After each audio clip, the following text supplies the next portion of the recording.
Проект «Медали ЛБС» — это тот проект, который позволяет тебе стать более дисциплинированным и помогает, так сказать, ставить личные цели и начинать саморазвиваться. В этом проекте я уже полгода, я закончил бронзовый уровень, и уже совсем скоро придет моя бронзовая медаль.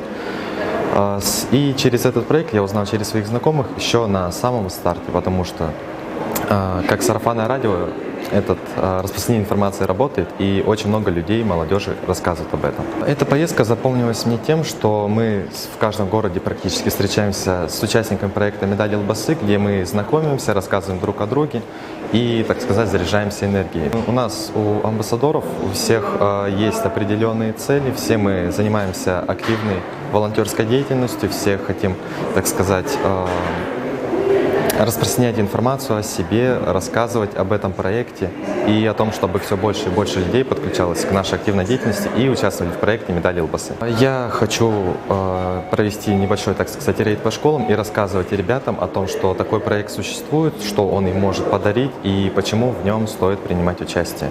Ну и также буду стараться на своем радио рассказывать об этом и связываться с местными СМИ и также рассказывать про проект «Медали ЛБС». Благодаря проекту «Медали ЛБС» вы сможете познакомиться не только с такой же активной молодежью, но и вы сможете также, возможно, стать амбассадорами этого проекта, посетить несколько городов, встретиться с такими известными и энергичными личностями.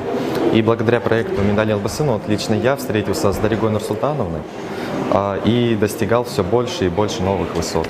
То есть принимать участие стоит обязательно.